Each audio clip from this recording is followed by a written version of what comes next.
Series parallel के इस question को ध्यान से देखिए बच्चों। कन्फ्यूजन ये रहता है स्टूडेंट्स को कि सीरीज पैरेलल के सवाल नीट जेई में सिर्फ रजिस्टर कैपेसिटर तक आते हैं, ऐसा नहीं है। हीट फ्लो हो रहा है, ये कुछ कंपोजिट स्लैब्स है, बॉडी है, आपको बताना है कि इसका ओवरऑल कंडक्टिविटी क्या होगा। तो ऐसे क्वेश्चन से बच्चे बहुत भागते हैं, लेकिन आज के बाद तुम कभी नहीं भागोगे। सबसे पहले तो इस वीडियो को लास्ट तक देखो बेटा, क्योंकि ये ऐसा ट्रिक दूंगा कि आपको इन क्वेश्चन से कभी भी भागने की जरूरत नहीं पड़ेगी। You will be in love with the tricks. सबसे पहले स्लैब में हमेशा ध्यान रखना कि जितने स्लैब हैं उसको देख लो। एक स्लैब है K1 कंडक्टिविटी का, दूसरा स्लैब है K2 कंडक्टिविटी का, तीसरा स्लैब है K3 कंडक्टिविटी का। K1 कंडक्टिविटी वाले स्लैब का लंबाई यानी लेंथ L/2 है, और जो एरिया आप देख सकते हैं बेटा यहाँ हाफ हाफ है तो A हो गया। वहीं इस पार्ट का लेंथ L/2 और एरिया A/2 इस पार्ट का भी दे रखा है। अब पता कैसे चलता है कि सीरीज है कि पैरेलल है?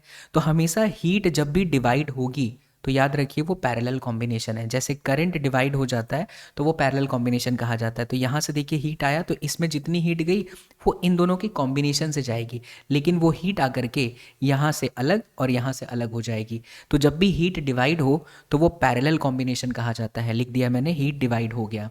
और जब भी पैरेलल कॉम्बिनेशन होगा बेटा तो आप ये ट्रिक का इस्तेमाल करके आंसर डायरेक्टली ला सकते हैं। ट्रिक क्या है?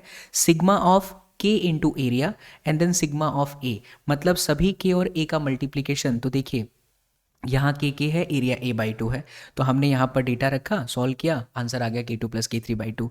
अब ये जो आपका आंसर है बेटा वो इन दोनों का कॉम्बिनेशन था K डैश। सर्किट को जब आप रीड्रॉ करेंगे, स्लैब को रीड्रॉ करेंगे, माफ़ी चाहूँगा, सर्किट नहीं स्लैब को रीड्रॉ करेंगे, तो देखिए K डैश हो गया K2 और K3 की जगह पर।